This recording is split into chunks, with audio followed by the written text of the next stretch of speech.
Hi guys, my name is Lita, And my name is Henry. and welcome to the Fa and Pansit podcast. This And- will be episode 3, Yes, this is Yes. episode 3. and we will be talking about our career. So yes, We will be talking about some Q&As about our careers. Just for a quick context, I am a disability support worker, and I am a registered nurse. so there are a lot of differences between our career, but the similar thing about this is that we both take care of people together. That's right. So there are a few questions and answers that we will be going through, and I think it will be a bit interesting to talk about the differences and also the similarities that both career offer. Can you describe your typical day as a registered nurse? It depends on where you work. So I work in ICU, and I think it's very routine based depending on the shift.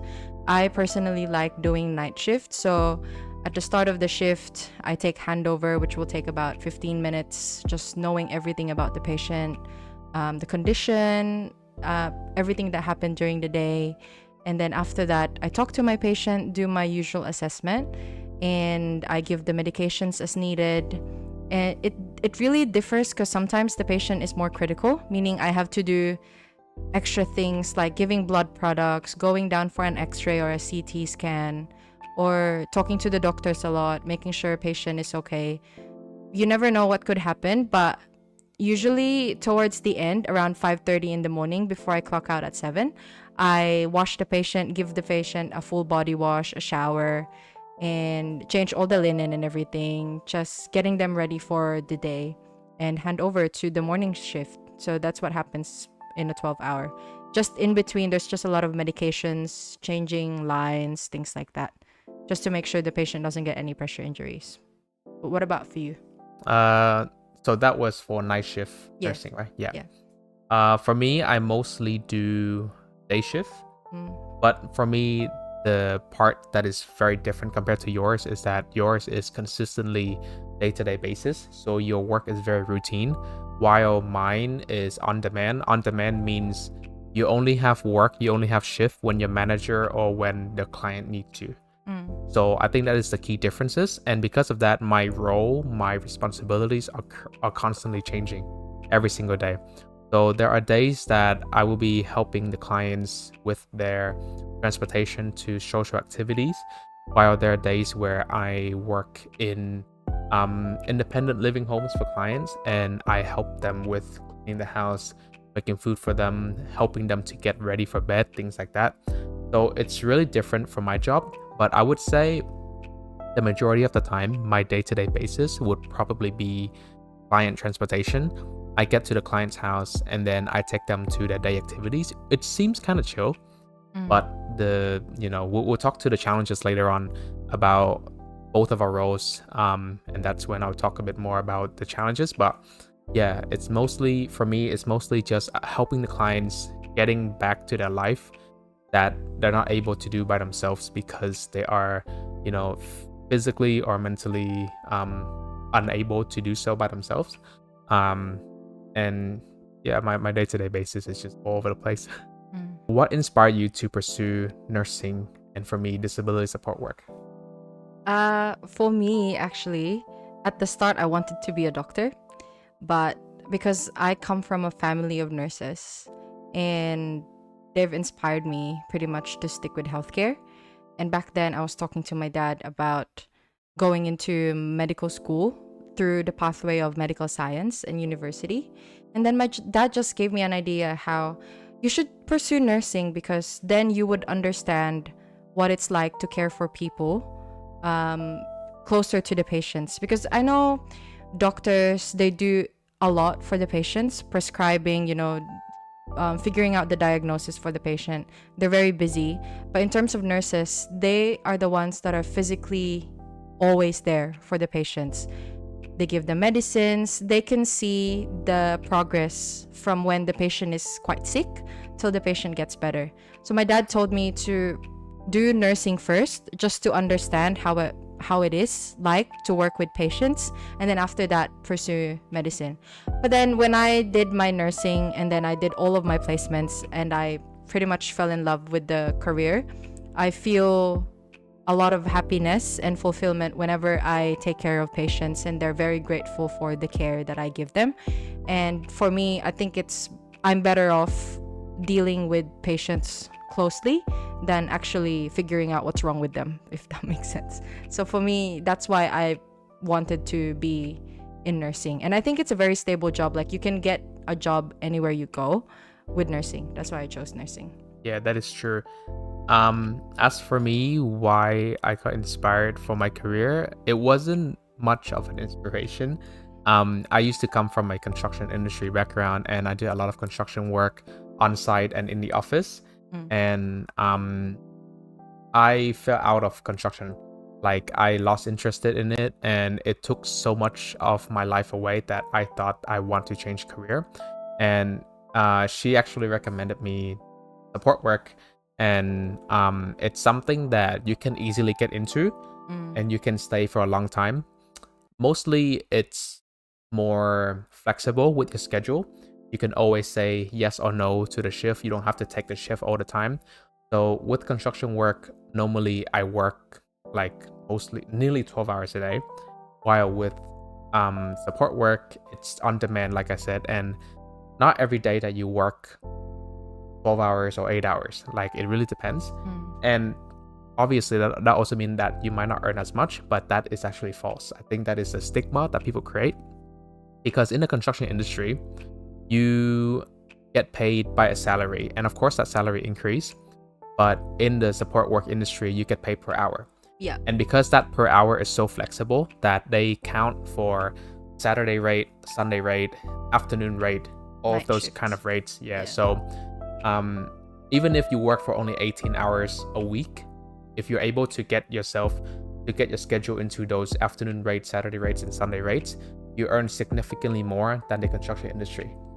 So I would say the main thing that inspired me to change is because how much construction industry has taken away from me, from my life, and support work has given me the leeway, the flexibility to work with around my life.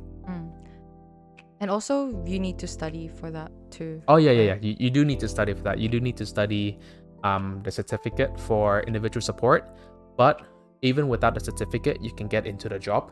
It's just that with the certificate, you're able to move up from a normal support worker to like a case manager, things like that. So there's a lot of professional progression, and yeah, it's just better than where I used to be. And as for me as well, with the nurse, it's also not just a salary, it's also paid by the hour, and it increases the more you work. So every year, that per hour salary will increase, and it will also depend on the penalty rate. Like, if you're working on nights, weekends, public holidays, it will change depending on that. So it's also really good, I guess. For the next question, what essential skills do you think are necessary for success in your field? In my field, I would say showing empathy, communication, and patience. I think patience is the number one virtue in this type of work, because you deal with people who are not able to care for themselves, and because of that, there are a lot of things that you have to be patient on. Yeah, they get frustrated too. Yes, they get frustrated at you. They don't know what they're doing. It's not their fault. It's just how they are. And you know, because of that, you can't really blame them. It's not their fault. They don't want to be in that position. They were just born that way, or they might get into an injury that may cause them to become that way. Yeah. So, you know, you have to have a lot of patience. You have to have a lot of understanding that this is not their fault. Yeah. They don't want to be like this, right? And that comes to the second part, which is the what did I say again? Patience, communication.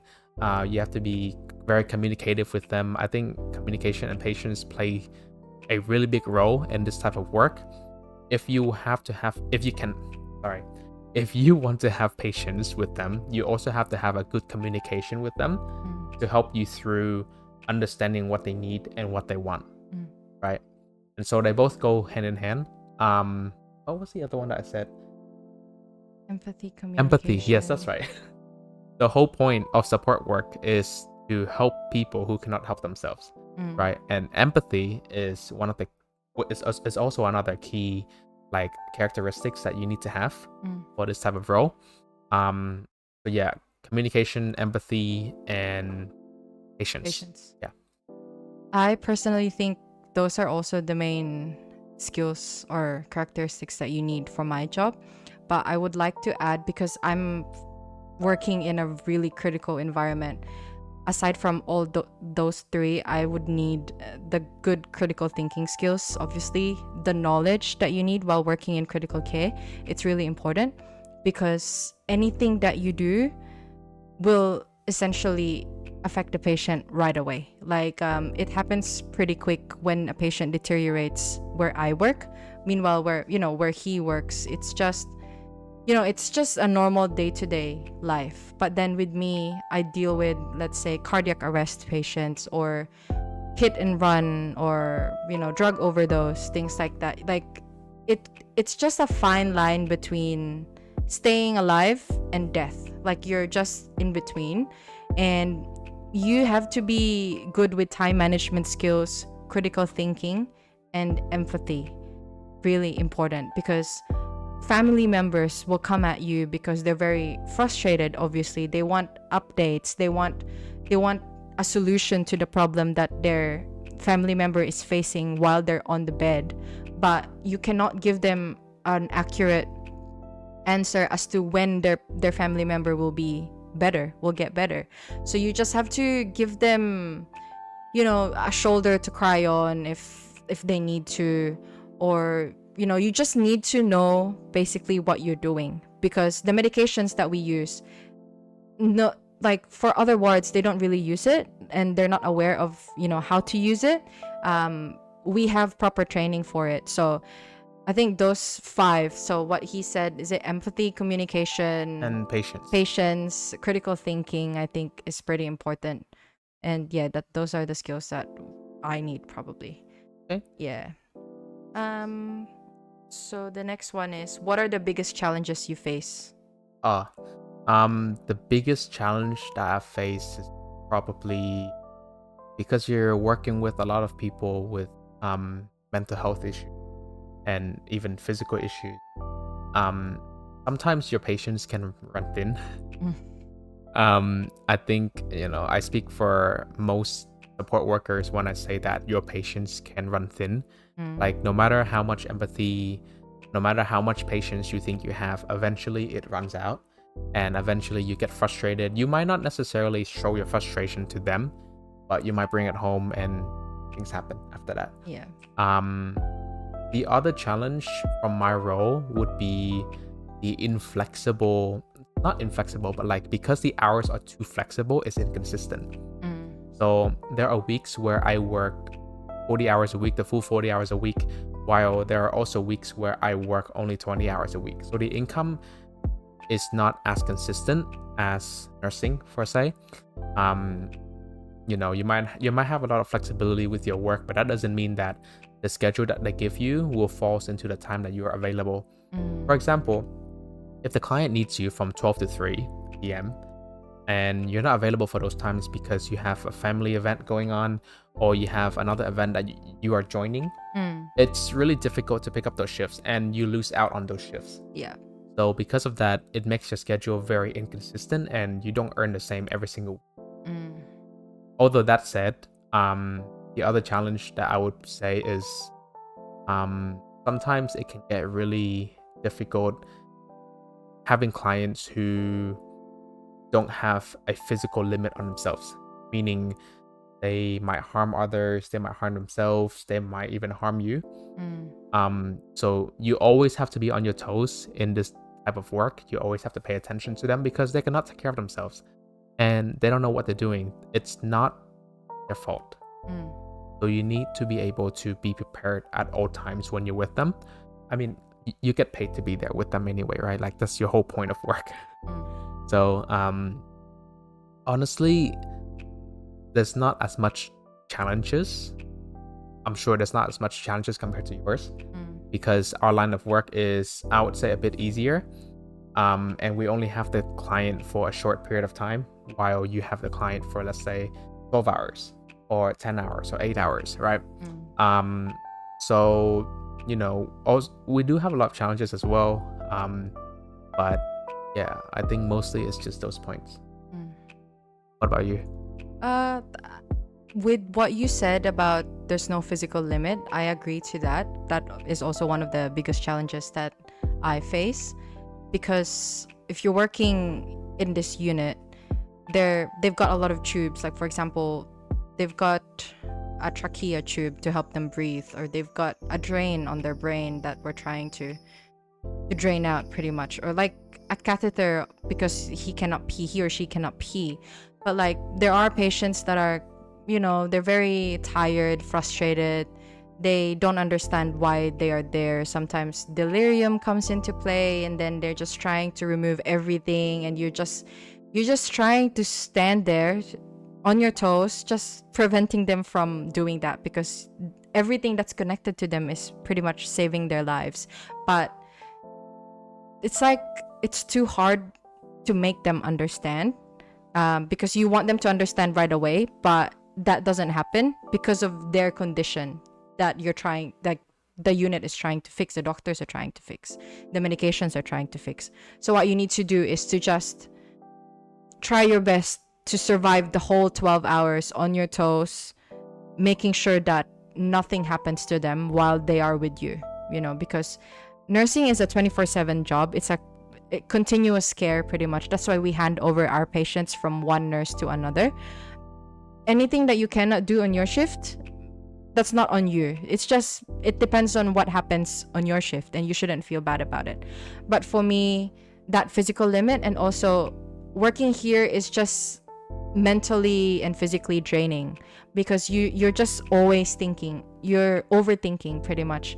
You're thinking of what could potentially happen if my patient does this, what could potentially happen if my patient is allergic to this, or if my patient doesn't make it, what should I tell the family, what should I do? Like, you're always thinking one step ahead, and because of that, you get really, really, really tired. And sometimes we don't have time to even drink water or sit down, and it's just physically and mentally draining.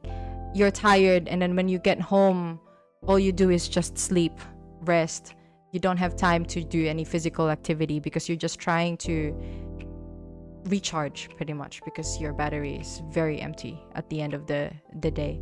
And although I only work 3 days a week, it's 12 hours for each shift, and it's very, very long, and feels like there's not enough rest in between. So for me, the challenge is just the physical and mentally draining, and obviously the Lack of sleep. Yes.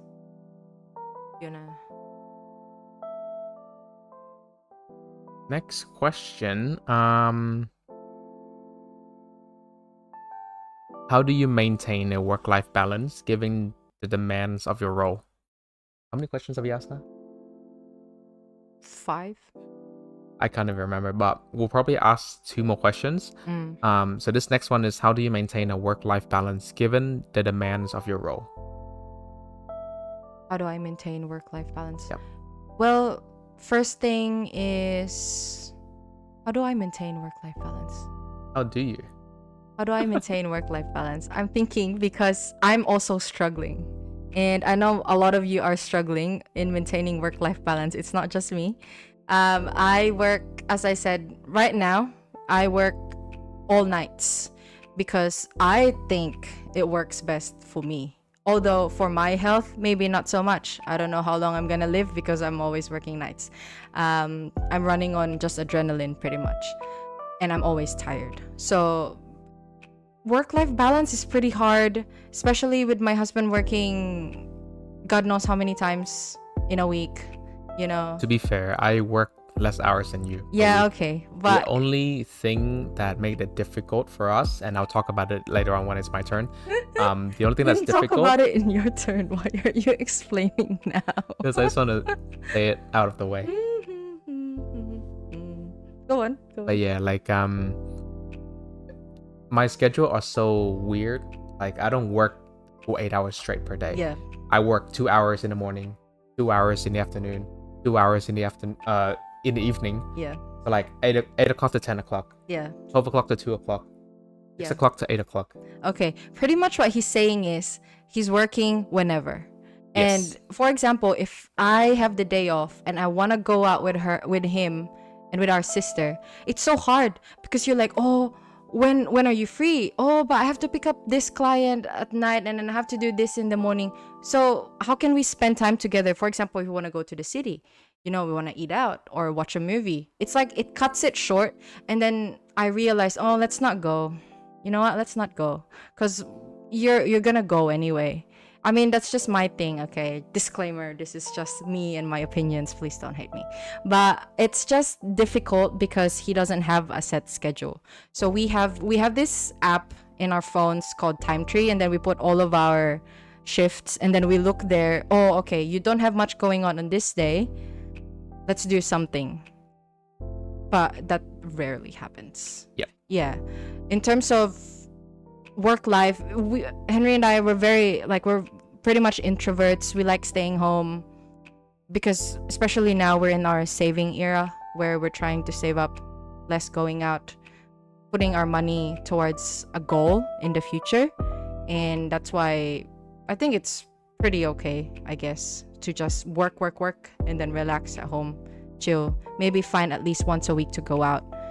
But yes, for me, it looks like that. But for him, I don't know. I think it's quite difficult for him. For me, my work-life balance is all over the place. At least for your work-life balance, you work 3 days. I do. Technically 4 because the last day you sleep the whole day, or That's half right. a day. Yeah. So technically 4, right? So like you have the other 3 days or 3.5 days that you're free. You can do whatever on those days. For me, the hardest part is trying to find a schedule that is suitable for us. Like I said earlier, my schedule is very inconsistent from week to week basis, and I have shifts that have breaks in between. So it's very difficult to handle that. And honestly, there's no correct answer except to just Cope with it. cope with it. Or if you feel like you have done too much already, just Don't take the whole accept day off. anymore. Just don't accept any more shifts. Like, Or to the ladies out there, you can fight with. I'm joking. no, don't fight. You can argue. You're not spending time with me. I'm joking. Anyways, yeah, I think there's hardly a balanced work-life relationship with the support work. It's very inconsistent. It's very difficult, and I can only give advices. I can't really tell you that, hey, there is a work-life balance, because there really isn't. Yeah, people think that there is a work-life balance, but it really isn't. It's flexible, I understand. It's flexible in a way where you can say no to shifts. And then, it's flexible in a way where you can structure out what day you want to work and what day you don't want to work. Yeah. But if you don't have enough shifts and you want to take up more shifts, those breaks in between kind of ruin your day. Yeah. So even if it's a 2-hour shift, it might feel like it's a 4-hour shift, because of those breaks in between. It feels like you can't really do anything else in those 2 hours break. Yeah. So like you finish one client and then you have to jump over to the other client right away. So that's just how it is. In conclusion, there's no work-life balance, but we're just There is sort of a work-life balance. I just take the day off. Yeah. I just accept the L and then don't work on those days. I think it's just important to communicate as well. Yeah. So I just say, oh, honey, I think I'm getting tired of this schedule. What can we do about it? I just have to be open about it. And then he would ask me anyway, should I take up this shift? They're asking me if I can do this shift. And then we look at the schedule in a bigger picture, and then we would say, oh, okay, it doesn't look too bad. You will have a break in between, or we can still see each other in between, so it's fine. So it's just communication, I think, because at the end of the day, if you've got goals that you're working hard for, and you're becoming an adult, you have to work anyway. You cannot just stay at home and do absolutely nothing and just spend time together. That's not how adult life works. That's not how it is anymore. Yeah, it's not. We were like that before, but not anymore, because we're getting old. We have to achieve something more, more physical, not just emotional. We're there, we're married, we've got goals that we're sharing now, and I think that's why we're working this hard. It won't be like this forever. That's why you work hard now, and then you'll relax later on. Yeah, exactly. Also, to add on, I'm gonna say something. Oh, sorry. No, it's all right, but I was just gonna say, yeah, like you said, be communicative on the days that you should and shouldn't be working. Like, most of the time I ask her if I'm able to take up the shift, and she would tell me, in my opinion, yes, no, maybe, whatever. But recently, like, because we have had a lot of problems with me taking shifts and not taking shifts. Recently, we have established a rule that, hey, just look at the schedule, try to match it. On the days that she works, I can work. That's a definite 100%. Like, for example, if she does nights, or if she just got home from a night shift that she sleeps for half the day, I can take up shifts on the morning that she sleeps, because she's not doing anything else, right? So we don't necessarily have to be next to each other, because when she wakes up, I'll be there, I'll be home already. She won't even notice. Yeah. So those shifts where I think that she would just sleep, or she has another event that she's gonna do already, then I don't have to worry about asking for her permission. I can just accept it. But on the times that she's off, for example, I think it is important to be communicative about if and should I take the shift. Yeah, because that would help a lot. I mean, again, a disclaimer. This is just because this is our relationship. It works well for us. It would not work well for other people, and that's fine. It's just, we're just telling you our opinion based on how we work our life, pretty much. Personally, I have had a lot of people who I've worked with in the support work industry, and I've realized that they have done a lot of work, as in, it's really difficult for them to balance out their work life, and they have to sacrifice a lot, like not spending time with the family just to take the work, things like that. Like, this is a lot of people. It's not just one or two people.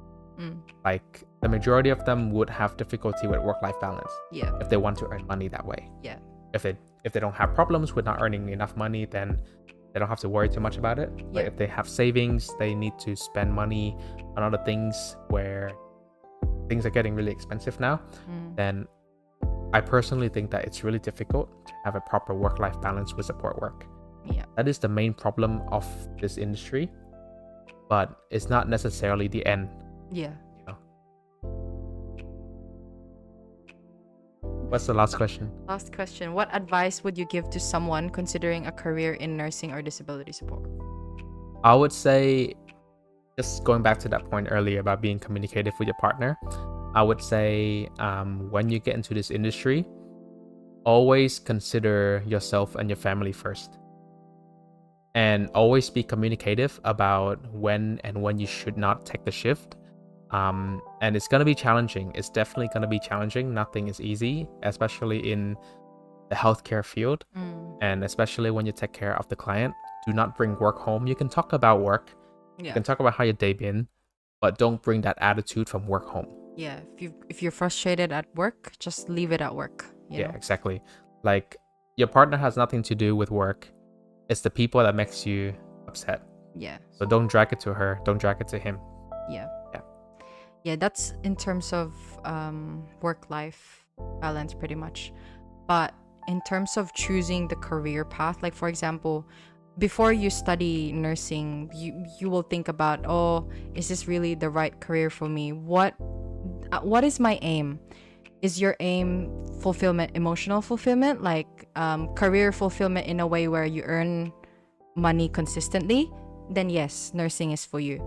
But if you just want to earn and you don't really like talking to people, you don't like taking care of other people, then maybe do something else, because patients can see that. Like, they can really see if you're just there because you want to earn. They can feel they can feel how you take care of them. And this is coming from all of my experience working with different patients from different wards. So I'm just saying, if you want to be a nurse, you have to be caring. That should be inside you already. Hardworking, very communicative, not only to your patients but also to your colleagues and your managers. And you should be willing to give up majority of your time while you're studying, because you will have a lot of placements, especially here in Australia. I think they require you to have 800 hours of placements, nursing placements, for about 3 years. And you just have to be willing to make these sacrifices, because at the end of the day, it's very rewarding. Like if you're a nurse or someone from the healthcare industry, there's a lot of schemes out there that is available to you, like, you know, first home buyer. There's a lot of schemes. Like if you want to achieve something later on, if you're a nurse or a healthcare worker, it's a plus, you know, because they know that you have consistent income and that you will be able to pay off whatever you want to have. So it's just that you just have to have those qualities inside you for you to be able to survive in this career, I guess. I agree. And anything else? No, I think that's pretty much it. Okay. Well, thank you guys so much for watching, if you're from YouTube, or for listening if you are from Spotify. And we will see you again for In the another next episode. podcast. Thank you. Thank you. Bye. Bye.